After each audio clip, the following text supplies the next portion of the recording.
अगर आप बच्चों का भला करना चाहते हैं तो उन्हें अपने जैसा बनाना बंद कर दीजिएगा। कहीं ऐसा तो नहीं है कि आपके लिए ग्रेटनेस का मतलब यही है कि पोंछा लगा हुआ है और चप्पल पहन कर नहीं आता मेरा बच्चा, पेड़ पौधों में सुबह शाम पानी देता है, फ्रिज में बोतलें भर कर रखता है, मेहमान आ जाते हैं तो कतई शोर नहीं करता, एकदम चुपचाप बन जाता है, बाल बाल काट कर बैठ जाता है एकदम, और प्लेट में झपट्टा भी नहीं मारता, मिठाई जो रखी रहती है उसमें। पूजा का जब समय होता है उस समय और ज़्यादा एकदम आतंक सा हो जाता है। बैठ, क्या कर रहा है? पिताजी पूजा में बैठे, पिताजी पूजा में बैठे हैं भाई। पिताजी निकलते हैं पूजा से और 2 कान के नीचे वो रसीद छाप देते हैं, और बच्चा जो है वो धार्मिक माहौल से पोस्ट कार्ड की तरह सीधा डिलीवर हो जाता है सुनसान रूम में या छत पर। हम आजकल देखते हैं कि बच्चों में वैल्यूज़ कम होती जा रही हैं, तो हम बच्चों में ग्रेट वैल्यूज़ कैसे डेवलप कर सकते हैं? क्या संतों ने कोई मार्ग बताया है जिससे यह संभव हो, जिससे बच्चों का भला हो?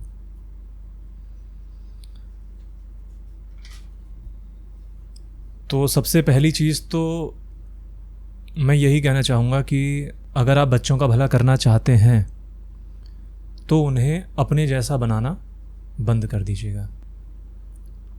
उनके साथ वो सारी ज़बरदस्ती करना बंद कर दीजिएगा जो लगता है कि वो आपके अनुसार बने। आपके अनुसार यानी कि आपकी जो भी सोच है, आपके जो भी अनुभव हैं, उसके आधार पे आपने जो भी अपना ज्ञान, जिस प्रकार का भी ज्ञान अर्जित किया है, या जो आपकी जीवन की समझ है, उसके अनुसार आप उन्हें वैसा बनाना बंद कर दीजिएगा जो आपको लगे कि नहीं, इनका रास्ता यही होना चाहिए। बच्चों की सबसे पहली भलाई तो इसी में है कि आप उन्हें थोड़ा सा आज़ाद करें। इसमें हम 3 चीज़ों पर बात करेंगे। सबसे पहली चीज़, कौन सीखेगा, किसे सिखाना है।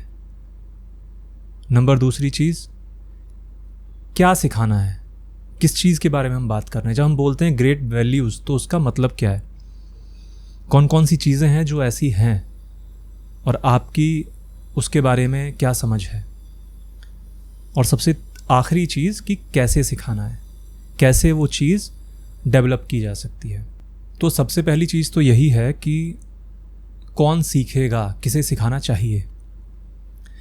तो जैसे सबसे पहले मैंने बोला कि अगर उनका भला चाहते हैं, ज़्यादातर संतों ने यही बोला है, मैं उनकी बात बोल रहा हूँ, ये मेरी कोई अपनी बात नहीं है, कोई नई बात नहीं है, कि आप अगर उनको एक सही मार्ग दिखाना चाहते हैं तो आप अपने मार्ग पर चलाना बंद करें, क्योंकि आप खुद देख सकते हैं अपने जीवन में कि आपका मार्ग कितना सही है, जहां आप आज पहुंचे हैं, जो आप आज महसूस करते हैं।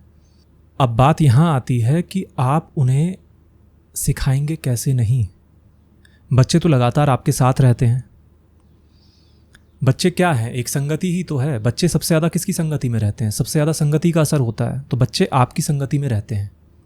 आप अगर देखेंगे तो पाएंगे कि अगर कोई बच्चे से थोड़ी देर के लिए भी मिल लेता है, कोई बाहर का व्यक्ति है या कोई घटना उसके साथ घटित होती है, छोटी सी, थोड़ी देर के लिए ही सही, कोई रिश्तेदार हो या कुछ भी हो, कोई आता है बाहर से, उसका कोई बच्चा हो, कोई बहुत अच्छी कहानी कहने वाला हो, या कोई ऐसी घटना हो गई हो, उसने कहीं कुछ देख लिया हो ऐसा जो उसके ऊपर एकदम छाप छोड़ देती है वो चीज़। जब इतनी छोटी छोटी चीज़ें बच्चों के ऊपर छाप छोड़ देती हैं तो फिर जिसके साथ वो लगातार रह रहे हैं, जिसकी वो लगातार संगति कर रहे हैं, यानी कि आप, माता पिता और घर में जो भी और कोई सदस्य हैं, तो उनकी संगति का असर कैसे नहीं पड़ेगा बच्चों के ऊपर? हर हाल में पड़ेगा वो। तो यहाँ से हम ये देखने जा रहे हैं सबसे पहले कि जिसकी संगति का असर बच्चों के ऊपर पड़ने वाला है सबसे ज़्यादा, सबसे पहले उसको सीखने की ज़रूरत है।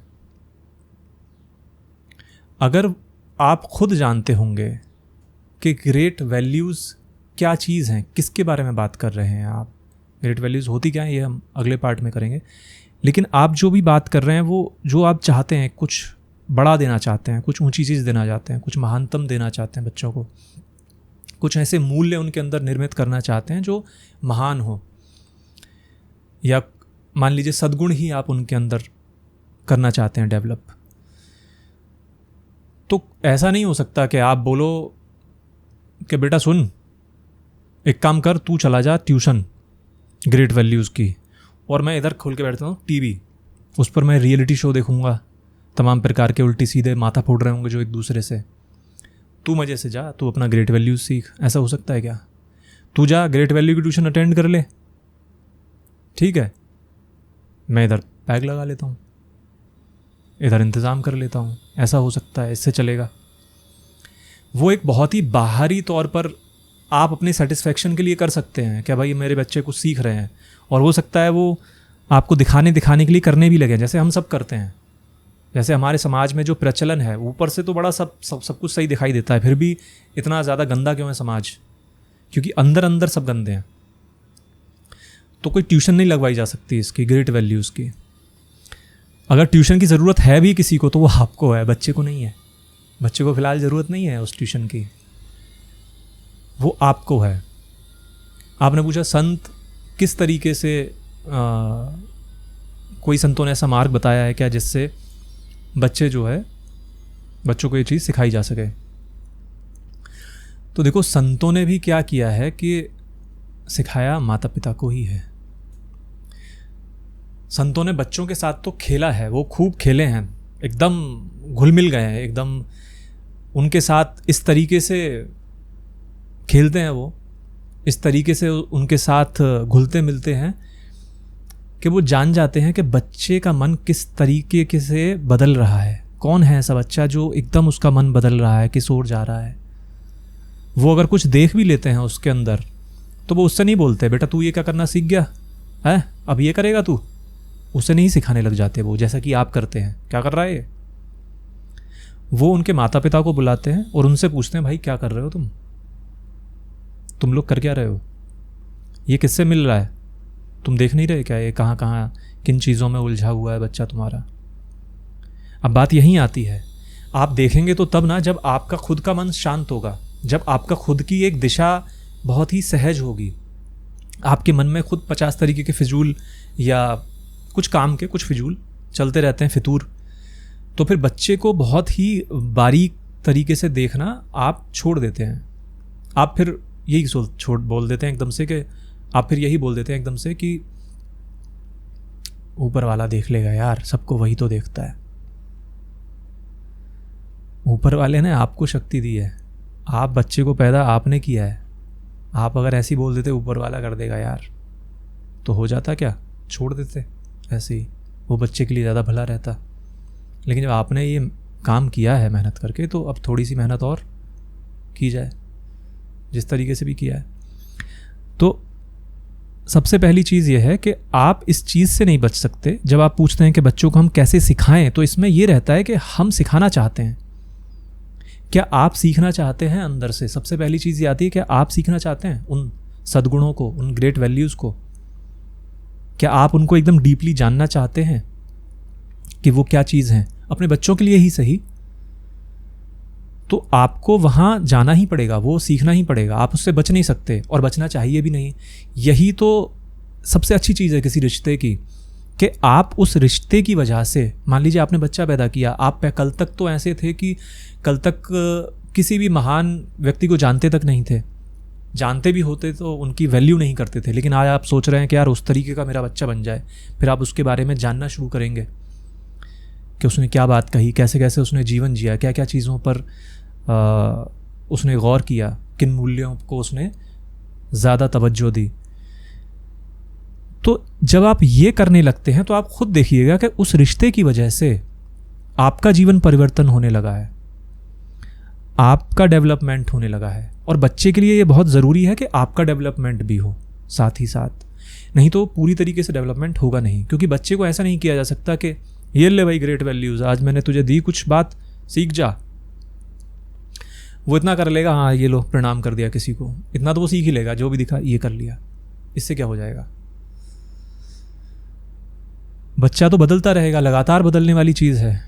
आप पत्थर के हो गए हैं, थोड़ा सा पथरीले हो गए हैं, आपके अंदर वो कोमलता, वो जो जीवन एकदम घटित हो रहा है, वो आप घटित होना कम हो गया है और पुरानी चीज़ें रिपीट करने लगे हो आप, तो आपको इसलिए मुश्किल होता है। लेकिन ये तो और अच्छी चीज़ है ना कि आप भी उस जो जीवन चक्र घट रहा है उसका आप हिस्सा बनना जा रहे हैं अपने बच्चे की वजह से।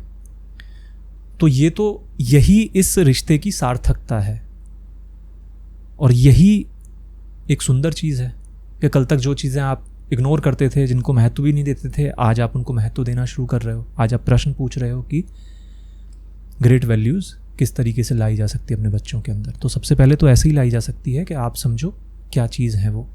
जहाँ तक बात है कैसे संत इन चीज़ों को लेकर मार्गदर्शन करते हैं बच्चों का, तो संत ज़्यादातर जो भी हुए उन्होंने प्रश्न करना सिखाया बच्चों को, जो कि उनका स्वभाव ही है।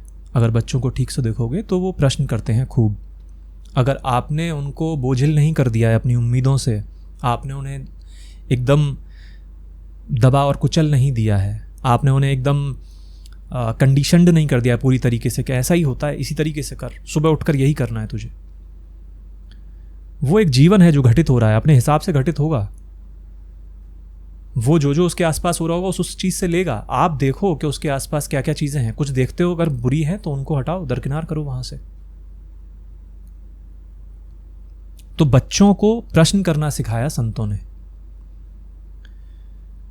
उन्होंने ज़्यादातर यही बोला है कि आप हर किसी चीज़ पर प्रश्न कीजिए। आप क्या खा रहे हो, क्या पी रहे हो, क्या पहन रहे हो, कहाँ से आ रहा है, सब बारे में प्रश्न करो, हर चीज़ के बारे में प्रश्न करो। और प्रश्न करो जानने के लिए। ऐसा नहीं है कि बच्चा वाकई में जानने के लिए प्रश्न करता है। शुरुआत में देखोगे तुमने किसी के अंदर ये भी होड़ लगा दी हो, तुम्हारी बीमारी अगर किसी बच्चे में घुस गई हो कि अपने आप को ज्ञानी दिखाने के लिए प्रश्न करो, तो एक अलग बात है। ये तो बीमारी बड़े लोगों में ही होती है, बच्चों में नहीं होती है। बच्चे तो जानने के लिए ही रहते हैं, उत्सुक रहते हैं, देखते हैं कुछ, वाह वाह ये क्या, हाँ ये क्या है, तो वो प्रश्न करते हैं। वो उनका स्वभाव है। जब वो प्रश्न कर रहे होते हैं तब उनका डेवलपमेंट हो रहा होता है, ठीक उसी क्षण जब वो प्रश्न कर रहे होते हैं। एक के बाद दूसरा, तीसरा, परतें खोलते रहते हैं वो लगातार। और उस समय जब आप जवाब दे रहे होते हैं तो आपका भी डेवलपमेंट हो रहा होता है।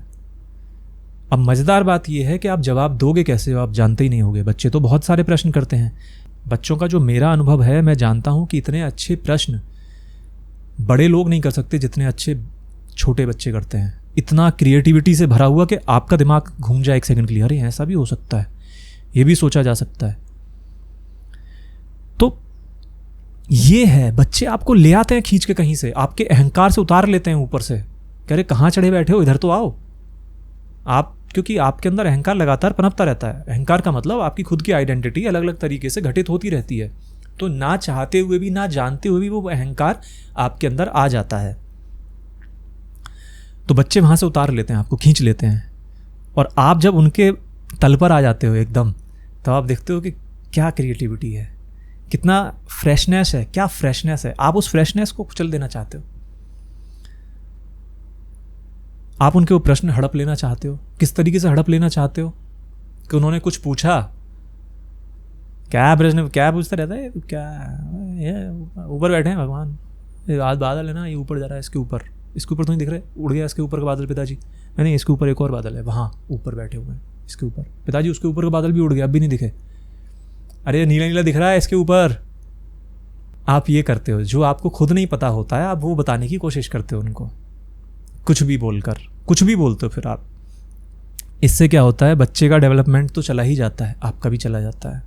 आपकी एक उम्मीद जो बच्चे की वजह से जगी थी कि यार अब फिर से एक ऐसा जीवन जिएंगे जिसमें नवीनता होगी, यही तो है, यही तो मज़ा है बच्चे होने का आपके पास। नहीं तो क्यों कर रहे हो भाई पैदा, अगर वो नवीनता नहीं आ रही है तो। सिर्फ सिक्योरिटी बुढ़ापे की, इसके बारे में बात नहीं करते। तो हमने ये बात बोली सबसे पहले कि लगातार बच्चे डेवलप होते हैं, लगातार उनका माइंड डेवलप होता है, प्रश्न पूछ पूछ कर लगातार घटित हो रहा है। तो आपको भी लगातार डेवलप होते रहना पड़ेगा, उनके प्रश्नों के जवाब खोज खोज कर, किताबें पढ़ पढ़ कर। कुछ भी चीज़ देखो, उसके बारे में दोबारा से प्रश्न करना शुरू करो कि ये चीज़ है क्या, क्योंकि बच्चा वैसे ही देख रहा है क्योंकि उसको नहीं पता है। तो जैसे बच्चा उस चीज़ को देख रहा है उस तरीके से फिर से देखो। यही तो जीवन में नवीनता है, इसी की वजह से तो नवीनता आती है आपके अंदर। नहीं तो फिर ऐसे ही रटा रटाए उत्तर दे देने से क्या फ़ायदा है, सभी दे रहे हैं, फिर तो देख ही रहे हो कि डेवलपमेंट बच्चे का भी रुक गया, आपका भी रुक गया, और समाज ही डेवलप नहीं हो पा रहा है, समाज कुंठित हो गया है। तो अगर आप ये काम करते हो तो ऐसा नहीं है सिर्फ आप अपने बच्चे के लिए कर रहे हो, आप बहुत बड़ा काम कर रहे हो, समाज के लिए काम कर रहे हो आप। संतों की जो सीख रही है सबसे ज़्यादा वो यही है कि बेटा जाओ, देखो हर चीज़ और प्रश्न करो, उसे जानने की कोशिश करो, और जब तक उसको जान ना लो तब तक प्रश्न करते रहो।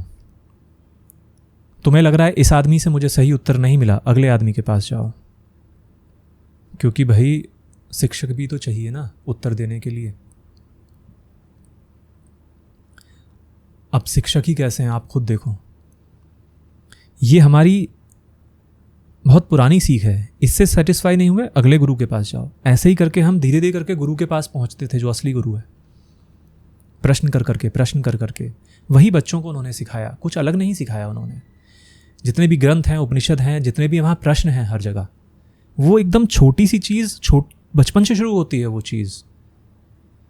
उन्होंने वही चीज़ दी, प्रश्न करो, और जो कि स्वभाव में ही है, जानना स्वभाव में ही है, उसको ही वो बढ़ावा देते हैं, उसका स्वभाव निकालने की कोशिश करते हैं।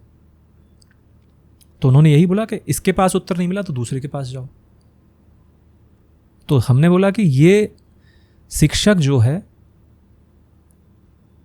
होना भी ज़रूरी है समाज के अंदर, क्योंकि अगर बच्चा जाएगा, वो शिक्षक अगर इस तरीके का है, किस तरीके का, अरे यार टीचर की नौकरी लग जाए बस मेरी, सबसे मज़ेदार नौकरी है, ज़बरदस्त, आधे दिन का काम, पूरे महीने की सैलरी, करना क्या है, बैठे रहना होता है, कुछ पढ़ा दो वही बार बार पढ़ाना होता है।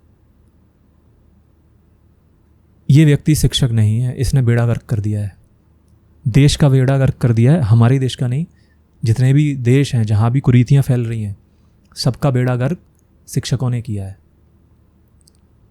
और सेम बात मैं बोलूँगा माँ बाप के लिए, क्योंकि जब बच्चे को अगर सही दिशा में ले जाने की बात चलती है तो माँ बाप और शिक्षक दोनों एक जैसे ही होते हैं, दोनों एक ही हैं बल्कि। तो अब शिक्षक ये वाला नहीं चाहिए, आधे दिन का काम पूरे महीने की सैलरी। शिक्षक तो बड़ा हिम्मत वाला आदमी होता है।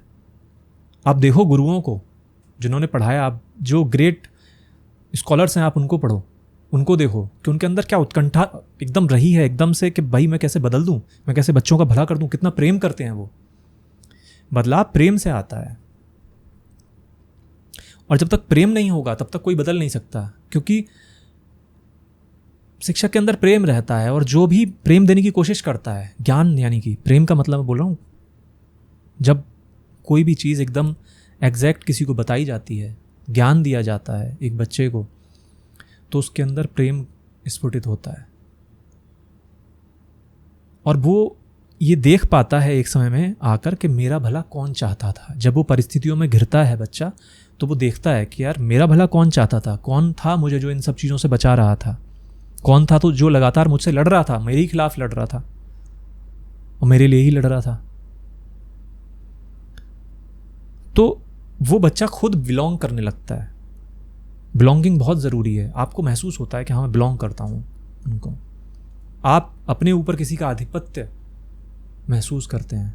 तो हमने बोला कि इस तरीके का गुरु होना, इस तरीके का शिक्षक टीचर होना भी बहुत ज़रूरी है, जिसने खुद को भी एकदम पत्थर ना बना लिया हो, जो अभी भी जान रहा हो। जानने के लिए अपना अस्तित्व मिटाना पड़ता है। जानने का मतलब ये नहीं है कुछ अपने दिमाग में भर लिया भूसे की तरह। जानने का मतलब है कि आप जो पहले थे उससे बेहतर हो गए, यही जानना है। अगर आपके अंदर कोई बदलाव नहीं आया, सिर्फ आपके मानसिक चीज़ों में बस बढ़ोतरी हो रही है, तो नहीं है वो बदलाव, ना वो कोई ज्ञान है, ना कुछ आपने फिर जाना। जानने के लिए आप जैसे पहले थे, आपका वो अस्तित्व खत्म होकर नया अस्तित्व बन गया, नया पिछले से बेहतर है। आप लगातार जानने की कोशिश कर रहे हैं, आपको इतने सारे स्टूडेंट्स मिल रहे हैं जो प्रश्न कर रहे हैं, जो इतनी सारी चीज़ों में घिरे हुए हैं, आप उनको पूरी तरीके से उस चीज़ को समझाना चाहते हो। आप उनकी मदद नहीं करना चाहते, आप पहले उन चीज़ को समझना चाहते हो जिससे वो जूझ रहे हैं। और समझने के दौरान ही अगर आप ठीक से समझते हो उनको, तो आप उनको ऐसे जानोगे कि आपके अंदर से वो चीज़ ख़त्म हो जाएगी। आपके अंदर नहीं होगी वो चीज़, जब आपके अंदर नहीं होगी तभी तो आप दूसरे की दूर कर पाओगे, आप उसको मार्ग बता पाओगे। तो इसीलिए बोला गुरुओं ने कि प्रश्न करो और रुको मत जब तक आपको उसका उत्तर ना मिल जाए। चाहे कोई कुछ भी बोलता हो, चाहे आपके सामने कोई ऐसा टीचर या गुरु बैठा हो जो बहुत बड़े सिंहासन पर बैठा है, ऊपर बहुत ऊंचे सिंहासन पर, लेकिन उसकी बात आपको एकदम टुच्ची या उसकी बात लग रही है एकदम से छोटी सी, ये क्या बात है? तो उसके सिंहासन की लाज करने की ज़रूरत नहीं है, वहाँ से उठ के चले जाओ। ये वैल्यूज़ दी हैं। ये एक बहुत बड़ी वैल्यू है, प्रश्न करना। ये वैल्यू दी है हमें संतों ने। अब आ जाते हैं दूसरी चीज़ पर, कि दूसरी चीज़ हमने बोली कि क्या सिखाना है, क्या चीज़ है जो आप सिखाना चाहते थे। आपने कहा कि हम कैसे ग्रेट वैल्यूज़ को डेवलप कर सकते हैं। तो ग्रेट वैल्यूज़ मानी क्या चीज़ है जिसको आप ग्रेट समझते हो? आप क्या चीज़ है जिसको वैल्यू करते हो? आप महानता का मतलब समझते हो? क्या है आपके लिए महानता का मतलब? कहीं ऐसा तो नहीं है कि आपके लिए ग्रेटनेस का मतलब यही है कि पोंछा लगा हुआ है और चप्पल पहन कर नहीं आता मेरा बच्चा, पेड़ पौधों में सुबह शाम पानी देता है, फ्रिज में बोतलें भर कर रखता है, मेहमान आ जाते हैं तो कतई शोर नहीं करता, एकदम चुपचाप बन जाता है, बाल बाल काट कर बैठ जाता है एकदम, और प्लेट में झपट्टा भी नहीं मारता, मिठाई जो रखी रहती है उसमें। ये सारी ग्रेट वैल्यूज़ तो नहीं है कहीं। ग्रेट वैल्यूज़ के नाम पर ये तो नहीं है कि आप इन सब चीज़ों को करवाना चाहते हैं, तो ये तो ओढ़ी हुई चीज़ें हैं, ये तो सीख जाएगा, कोई बात नहीं है। नहीं भी सीखेगा तब भी क्या है, सिर्फ आपका सेटिस्फेक्शन है इसके अंदर। तो बच्चा बदल रहा है, नहीं बदल रहा है। एक प्रेम करने वाले का यही है कि अंदर से वो बदल रहा है, नहीं बदल रहा है, उसका अस्तित्व पूरा का पूरा अंदर से सरल हो रहा है, नहीं हो रहा है, स्वभाव उसका, प्रेम उसके अंदर आ रहा है, नहीं आ रहा है, करुणा आ रही है, नहीं आ रही है उसके अंदर, बच्चे के अंदर। वो एक कंप्लीट ह्यूमन बीइंग बन रहा है, नहीं बन रहा है। सिर्फ 1% से भी कम उसका माइंड तो एक ही डायरेक्शन में तो नहीं जा रहा आपके हिसाब से, कि सब कुछ कर लिया उसने, ये दिखा दिया वो दिखा दिया और पढ़ाई भी कर ली। एक ग्रेट वैल्यूज़ में बहुत ज़्यादा चलती है कि श्रद्धा हो इसके अंदर, मंदिर जाए सुबह शाम, ईश्वर पर एकदम श्रद्धा करता हो। ईश्वर से ज़्यादा बोलूँगा कि मंदिर में श्रद्धा करता हो। अच्छी चीज़ है ये, मतलब ये बेकार नहीं है, ये सब चीज़ें होना बहुत अच्छा है। लेकिन हम बात कर रहे हैं एकदम जड़ से बदलाव की। हम सिर्फ ऊपर ऊपर बात नहीं कर रहे हैं, क्योंकि ऊपर ऊपर अगर हो रहा होता बदलाव तो आज सब बदले हुए हो रहे होते, हर कोई बदला हुआ होता। आप पहले, सबसे पहले खुद ये देखें कि आपके घर में कितने लोग हैं ऐसे जिनके अंदर गहन श्रद्धा है। आप अपने बच्चे से उम्मीद कर रहे हो, लेकिन आपके घर में कौन है ऐसा? पहले तो और को छोड़ दो, जो आप उम्मीद कर रहे हो, यानी कि आपकी ऑलमोस्ट ऐसा होगा ही कि आप श्रद्धा रखते होंगे, तभी आप चाह रहे हैं उससे भी श्रद्धा। श्रद्धा के नाम पर हमारे कुछ नियम रहते हैं या कर्मकांड रहते हैं, और उनका अस्तित्व भी इस प्रकार से रहता है जीवन में, उन नियमों का, कर्मकांडों का, कि वो एक अहंकार के रूप में ही रहते हैं जीवन में। क्योंकि अगर वो अहंकार के रूप में नहीं रह रहे होते, देखो कोई भी चीज़ आप बड़ी कर रहे हो, बड़ी का मतलब जैसे पूजा पाठ है, कुछ बड़े के लिए कर रहे हो, ईश्वर के लिए, अपने से बड़े के लिए, महान के लिए कर रहे हो, तो उससे ज्ञान जरूर उपजेगा। नहीं तो वो सूखा है, एकदम एकदम सूखा, खोखला है। तो अगर जो भी नियम और कर्मकांड आप कर रहे हो उससे ज्ञान नहीं उपजा है आपके अंदर, तो एक ही चीज़ होगी, ऐसा नहीं होगा कि बिल्कुल ऐसी रह जाए, वो अहंकार में तब्दील हो जाएगी। उससे ज्ञान अगर उपजा है तो सबसे पहले दिखाई देगा कि आपके अंदर विनयशीलता आई है, नहीं आई है। विद्या ददाति विनयम, ज्ञान से विनयशीलता आती है। ज़्यादातर जगह क्या होता है कि पूजा का जब समय होता है उस समय और ज़्यादा एकदम आतंक सा हो जाता है, एकदम सब ऐसे हो जाते हैं कि अरे टेरर छा गया एकदम से। बैठ, क्या कर रहा है? पिताजी पूजा में बैठे, पिताजी पूजा में बैठे हैं भाई, क्या कर रहा है?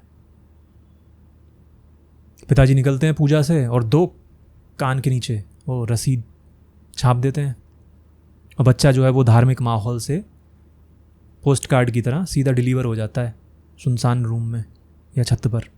बच्चे ने ये नहीं देखा कि जब पूजा का समय था शाम को, तो उनकी माताजी, पिताजी या जो भी व्यक्ति सबसे ज़्यादा पूजा चिल्लाता है या करता है, उसका हृदय कैसे भाव विभोर उठा ईश्वर की याद में, कैसे उसके अंदर करुणा छलक उठी। मैं कह रहा हूँ गुस्से वाला भी अगर पूजा करेगा, बहुत गुस्से वाला भी, और दिल से करेगा, तो वो उसके पूजा में बैठा हुआ अगर वो कुछ गा रहा है, ईश्वर को याद कर रहा है, कोई भजन ही गा रहा है, तो उसमें छलकेगा वो। उसमें उसका गुस्सा छलक जाएगा और ऐसा छलकेगा कि शांत हो जाएगा बच्चा, सुनने लगेगा, बोलेगा वाह क्या बेसुरा गाया है पिताजी ने, लेकिन बड़े दिल से गाया है। बच्चे ने लेकिन क्या देखा इसकी बजाय? बच्चे ने देखा गुस्सा। अब वो जब भी बच्चा कोई भी धार्मिक अनुष्ठान करने बैठेगा, पूजा करने बैठेगा, तो बर्दाश्त नहीं करेगा उसमें कोई भी व्यवधान, और उसका ये व्यवधान बर्दाश्त ना करना ही उसकी धार्मिकता कहलाएगा। तभी देख लो धार्मिकता के नाम पर आज क्या क्या हो रहा है। बर्दाश्त नहीं कर सकता कोई किसी को। ये घर से निकला है, बाहर से नहीं निकला कुछ भी। धर्म का अर्थ घर से निकला है, रिश्ते का अर्थ घर से निकला है, प्रेम का अर्थ घर से निकला है, पैसे का अर्थ घर से निकला है, राजनीति का अर्थ घर से निकला है। राजनीति में देख लो क्या होता है, टीवी चलाते हैं, टीवी पे देख रहे हैं, रात दिन गाली दे रहे हैं, किसी कोई है लोकल पॉलिटिकल लीडर, उसको गाली दे रहे हैं बैठकर बाबूजी। बच्चा देख रहा है, वो भी कह रहा है हाँ सही होगा, पिताजी सही कह रहे हैं, पिताजी तो इनकी एस्थेसी कर देंगे, ये सामने मिल जाए तो। देख रहा है वहाँ पर बच्चा। लेकिन जैसे ही वो पॉलिटिकल लीडर अब वोट मांगने आते हैं आपके पास, एकदम यूँ मुंह के सामने एकदम, तो आपके हाथ अपने आप बिना बात के जुड़ जाते हैं ऑटोमेटिक मशीन की तरह, और मुंह से नमस्कार निकल जाता है मशीन की तरह। बच्चा ये भी देखता है कि इधर क्या बोल रहे थे, उधर क्या कर रहे हैं। बच्चे के अंदर रीढ़ कहाँ से उत्पन्न होगी? भीड़ बनेगा ना वो तो। सबसे पहली रीढ़ माँ बाप पैदा करते हैं बच्चे की। गुरु को बहुत काम करना पड़ता है, इसीलिए गुरु के बारे में जो लोग जानते हैं वो प्रेम करते हैं गुरु से कि क्यों उसका काम इतना मुश्किल है। आपने कितना बिगड़ा हुआ समाज दिया है उसको सुधारने के लिए, कितना ज़्यादा बिगड़ा हुआ कि कोई उम्मीद भी नहीं छोड़ी है आपने उसे बदलने की। तो जिस चीज़ को आप महान कह रहे हैं, जो महानता आप देना चाहते हैं बच्चों को, वो अपने अंदर लानी पड़ेगी, इसका और कोई चारा नहीं है। जहाँ तक बच्चों की बात है, बच्चों को खेल से ज़्यादा प्रिय क्या होता है? आप बताओ, बच्चों को खेल से ज़्यादा प्रिय क्या होता है? कुछ नहीं, खाना पीना, कुछ खेल खिलौने, मतलब खेल से रिलेटेड ही है। खाना पीना भी भूल जाते हैं खेल के चक्कर में। तो आपको इस प्रकार से डेवलप करने पड़ेंगी अपनी शिक्षाएं, जो उनके खेल के माध्यम से उन तक पहुँचें, क्योंकि वो ठीक से खेलेंगे नहीं, वहाँ से उन्हें शिक्षाएं नहीं मिलेंगी अगर। तो क्या होगा, जब वो बड़े हो जाएंगे, जवान हो जाएंगे, तो उनसे काम वासना खेलेगी फिर, और बहुत सारी चीज़ें खेलेंगी उनसे, जो वृत्तियां हैं अंदर ही हैं सारी की सारी, और वो तो सबके साथ खेलती है। बस ये बात है कि कौन ज़्यादा फुटबॉल बनता है, कौन कम। तो जितना ज़्यादा आपने उनको कुछ दिया होगा ऐसा स्पर्श, उतना ज़्यादा उनका बचाव का चांस रहेगा। पंचतंत्र की कहानियाँ हैं, आप खुद देखो किस तरीके से उन्हें अलग अलग तरीके से बता सकते हो, समझा सकते हो। क्योंकि आप जब प्रेम करते हो तो आपके अंदर खुद क्रिएटिविटी भी आ जाती है। क्रिएटिविटी ना भी आए आपके अंदर, लेकिन कैपेबिलिटी ज़रूर आ जाती है कि आप कैपेबल हो जाते हो बहुत सारी चीज़ों के। आप क्रिएटिविटी नहीं आ रही है आपके अंदर क्रिएटिविटी, तो क्या करते हो कि आप देखते हो, खोजते हो कहाँ से आ सकती है, कहाँ से मैं उन चीज़ों को सीख सकता हूँ या सकती हूँ जो मेरे बच्चे को सही दिशा में ले जाए।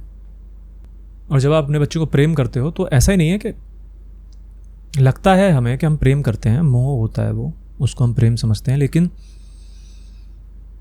सिर्फ मोह है तो यह है कि रोटी कपड़ा, इनकी हेल्थ अच्छी रहे, बस ये कर ले वो कर ले, इतना काफ़ी है। आप कभी उनके होलिस्टिक डेवलपमेंट में विश्वास नहीं करते, क्योंकि आप जानते नहीं वो होता क्या है। लेकिन जब आप प्रेम करते हो तो जानते हो कि कुछ है, कुछ चीज़ें हैं जो इन्हें मिल जाएंगी अगर, जो मैंने बता रहा हूँ कि ये ले लो जीवन में, वो ले लो, तब भी ये मेरी तरह ही अपूर्ण ही रहेंगे। तो मैं इसे एकदम पूर्ण बनाना चाहता हूँ अपने बच्चे को, कि निकले तो complete man, the complete man. Suit देकर नहीं, क्या देकर? होलिस्टिक डेवलपमेंट देकर। तो इसमें क्या है कि जब आपके अंदर वो कैपेबिलिटी आ जाती है तो आप क्या करते हो?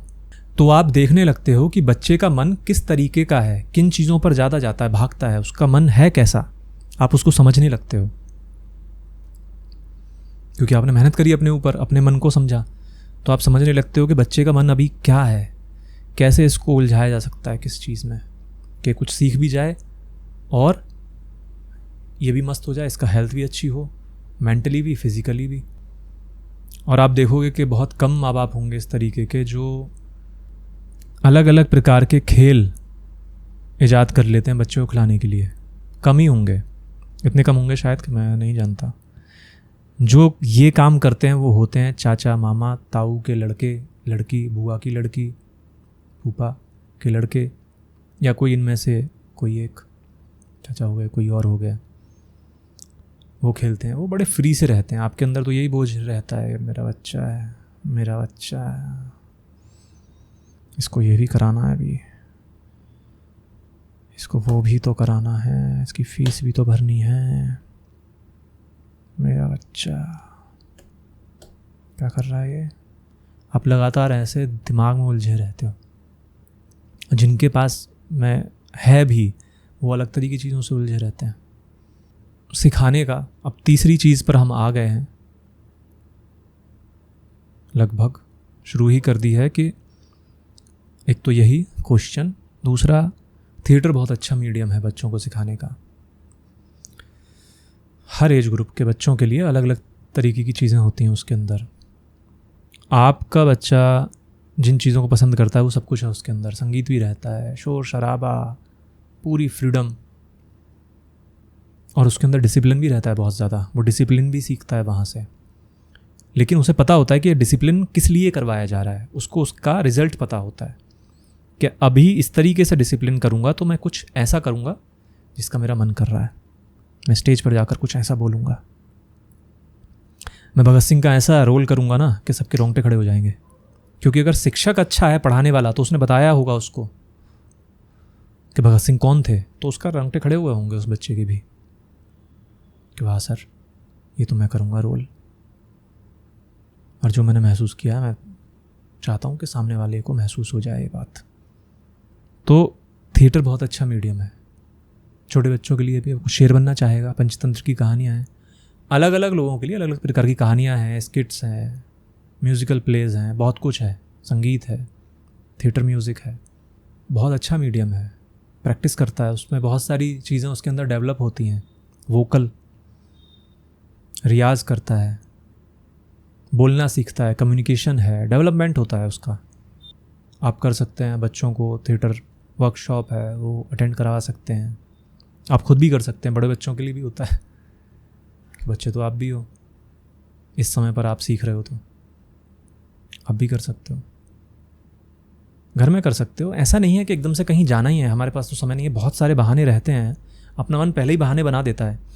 आप, मैं कह रहा हूँ, आधे घंटा है आपके पास, आप कुछ भी पोयम ले लो, आप एक कोई भी प्ले का एक सीन ले लो, आप कोई एक भजन ले लो, आप उसको प्ले आउट करके तो देखो बच्चों के साथ। बहुत मज़ा आता है, आनंद आ जाता है।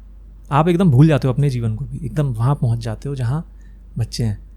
बच्चों को भी लगता है मम्मी पिताजी ऐसा करते हैं, यार हमने तो उनका एक ही रूप देखा था। वो बाउंड्री टूटती है बच्चों की, वो आप पर और ज़्यादा भरोसा करना सीखते हैं, आपसे शेयरिंग करना सीखते हैं। सिर्फ दोस्त कह लेने से उनके साथ, और भाई बेटे क्या हो रहा, इससे नहीं बनेगा। आपको वो सब अलग अलग स्वरूप दिखाने पड़ेंगे अपने, उनके लिए कारगर बनना पड़ेगा, उनका एक तरीके का खिलौना जानबूझकर, और ऐसा खिलौना जिससे वो सीख भी रहे हैं, जो उन्हें हार्म भी नहीं कर रहा है।